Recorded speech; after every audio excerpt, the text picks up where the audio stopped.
let's go into the well-being sort of area. So the world's crashing around us. Our businesses are in a pickle.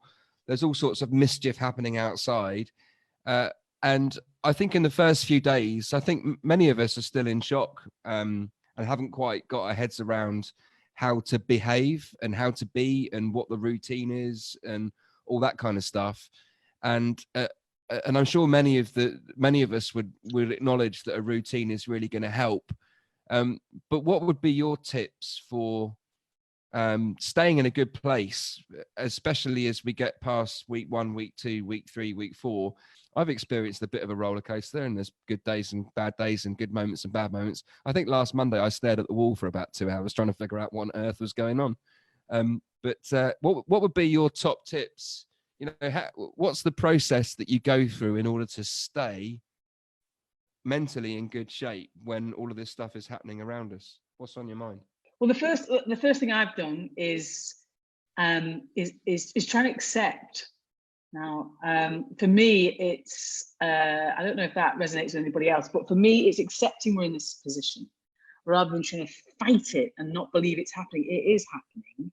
I haven't got any answers. It's changing daily. But if I accept it and then notice how I'm feeling.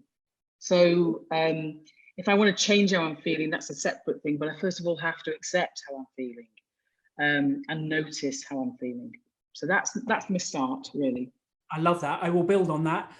Actually, what I wanted to say is about presence focus. So building on what Casey said about acknowledging, it's about presence focus. So when I'm sat here in the house and I've got my laptop and a cup of coffee, like in that moment, what is wrong? Nothing. I have everything I need. I can write, I can think, I can create. I'm having a wonderful time and all of that different stuff. And it's about present moment focus. So if you're going for a walk around the neighborhood in the sunshine and the blue skies, in that moment, life is magical. And actually, what I would recommend for all of us is for the next few weeks, we need to become more present, more in the moment, more right here, right now. So starting to be thinking about the future, but in the present moment. Like if you're in that present moment with a pad of paper and you're writing, if you're talking to people, I think that's an incredible tool to keep you feeling happy. Something that's been happening to me a little bit and which I have to draw myself back from. So I mentioned being aware and acknowledging how I feel is I keep forgetting. So a couple of days I've woke up, and I don't know if you've had this, and if you've ever experienced this after somebody's died, so it's kind of it's a grief thing. I think part of that is you wake up and for the first few moments you forgot, and then you remember, and it kind of hits you. So you wake up and he's like, oh God, the world's gone mad. It's never going to be the same again. And it all kind of accelerates for me. So I have to pull myself back. And so there's a thing that I've learned quite a bit on is this anchoring, and that's something I got from PopUp Business School, which is I focus on some details, some lovely details of my life. And that can be, as you said, like a cup of coffee or a hug from one of the kids or something real at that moment, just to bring me back to reality and the here and now and the fantastic things in my life.